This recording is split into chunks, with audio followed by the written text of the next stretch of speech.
Ngayon, mga bossing, naku eto, saan ba tayo dadako dito? Pumunta muna tayo dito, mga kababayan. May pinapakalat sila, ha.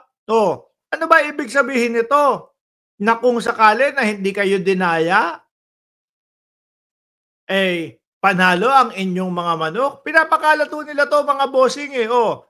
Overseas and absentee voting result daw po, mga bossing. Asia Pacific daw po, nangunguna si Bungo, sumunod Bato de la Rosa, Rodante Marcoleta, Jimmy Bondoc, PDP. Kung itong mga tol, itong mga boto na to pumasok, malamang panalo si Jimmy Bondoc, si Vic Rodriguez, si Raul Cabaca Lambino, si JB Lo, Pili Pipe Salvador, Doc Marites Mata at Bam Aquino nandun, no? Pero lahat ho, mga kababayan, puro po PDP. Oh, 'di ba? Kung pumasok daw yung mga boto, panalo sila. Oh, yan Bongo ulit. Sandali, Si Jimmy Bondoc 41,500. Oh, ayan.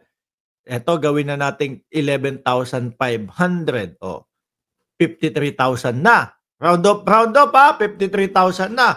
O eto mga kababayan, plus gawin na natin 'to. Dinadagdagan ko na 48. O 53 plus 48. Naku po, Lord. O 113. O 103. O 103. 'Di ba? Tapos asan pa yung Jimmy Bondoc? O, eto gawin na nating 7,000. 110 total. Jimmy Bondoc, wala pa din. Milyon-milyon yung mga lamang milyon-milyon ang tambak dito sa mga to. Yung Buloyski nga nagrereklamo yung kampo niya. Magkaroon daw ng bilangan ulit. Magkaroon daw ng manual counting. Diyos ko, kayo na lang kaya mag-manual counting. Biruin mo yung Ben Horabalos, mga kababayan. Pang-ilan si Ben Horabalos, kung di ako nagkakamali, malapit pumasok sa 12 yun. No? Nag-concede na ho, mga kababayan. Eto, hindi mga makamove on. Yung sinasabi nila na Duterte, mga bossing, na 3 lang po ang nakapasok na masaya yung DDS. Hindi ko alam kung saan bagay nila o kung saan banda nila kinuha yung pagiging masaya nila. No? Sa 10 ho, 7 naman yung talo nila, mga kababayan. Ba't masaya pa? Hindi ho mga makamove on. Baka siguro dahil yung mga DDS ay umaasa na mapapauwi ang dating Pangulong Duterte kapagka na-straight yung 10. Kaya manual counting tayo, manual voting tayo, manual counting tayo. May ganun pa ho, mga bossing. Yung isa yung nagtitinda ng libro, hindi nga yata nakapasok sa pambente yun. Di po ba? Kagaya nung libro na hindi naubos. Tapos malakas ang loob na sasabihin mga dinaya sila. Kaya Abalos, kami, no, na mga sumusuporta sa gobyerno, sumusuporta kay Abalos. Mga kababayan, ganon din ang akala namin. Ang akala namin, papasok si Abalos. Akala namin, mananalo si Abalos. Pero hindi. O ano ginawa namin? Move on. Di ba? Ganon din sa inyo. Akala ko papasok si Atty. Vic Rodriguez Akala ko papasok si Jimmy Bondoc Akala nyo lang yun. Pero 7 talo sa inyo. No? Kahit eto, patulan pa natin, mga kababayan. Overseas, absentee voting result, idagdag mo na yan mga yan. Wala pa din. Hindi pa din papasok. No? Yung mga manok ninyo, malabo pa din. Milyon ang lagpas, ang laktaw doon sa top 12, mga bossing. Samantalang yung mga sinusuportahan nyo, si Kibuloy number 31. Tingin ko nga si Kibuloy nalito no? Nalito doon sa Oblo. Uy, pang number 13 ako, yung pala 31 napagbaliktad yung 3 tsaka yung 1. Si Ipe sa umpisa pa lang ayaw na ng tao dahil bakit daw ho? Paulit-ulit lang daw ho mga kababayan yung isinisigaw bilang plataporma de gobyerno niya, bring him home lang daw ho. 'Di po ba? Paulit-ulit, "Bring him home!" Oh, "Magpapakamatay po ako para dito kay dating Pangulong Duterte." Gano'n lang ho, plataporma. At saka itong mga 'to, Diyos ko naman, parang hindi niyo naman nakita kung paano sila mangampanya. Panay lang ho paninira, naka-focus kay Pangulong Bongbong Marcos. Akala yata ng mga 'yan, eh, si Pangulong Bongbong Marcos ang ano, ang tumatakbo. 'Di ba? Akala ho siguro nila, "Hoy, si Bongbong Marcos ang napakahigpit nating kalaban, birahin natin ng birahin. Sabihin natin adik." Paulit-ulit hong gano'n. Wala namang mga katotohanan. Itong administrasyon na ito, ganito, ganyan, bangag. Wala naman hong katotohanan. Oh, eh, ang inaabangan sa kanila mga bossing, plataporma de gobyerno.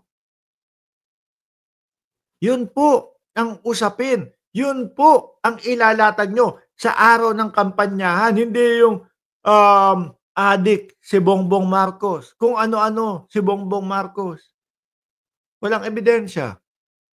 Lalo kayong inaayawan ng taong bayan. Hindi pa kayo natuto kay Guanzon? Naalala niyo ba ginagawa ni Guanzon nung panahon na yon?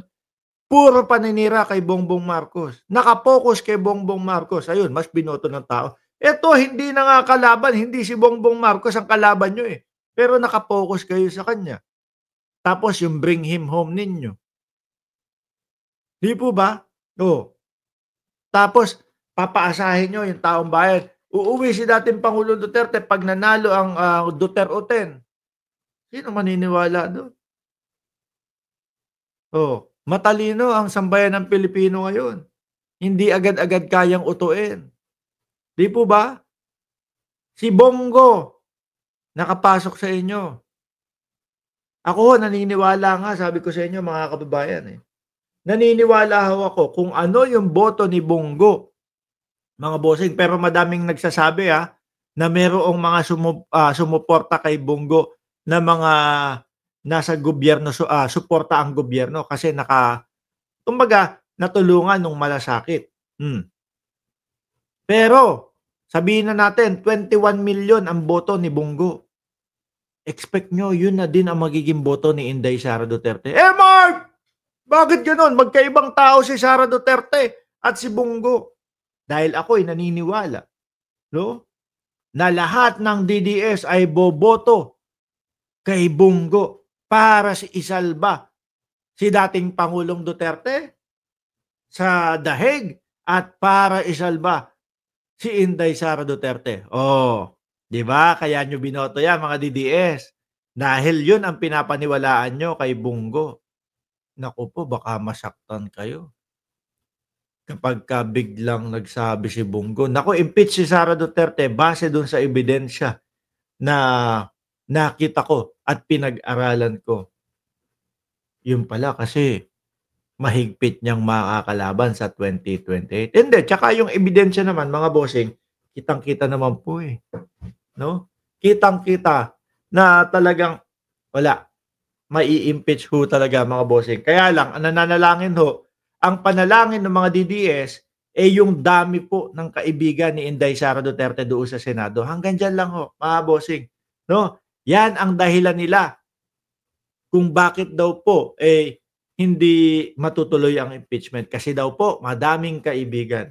Biruin mo ipinagpalit nila 'no, yung gano'n.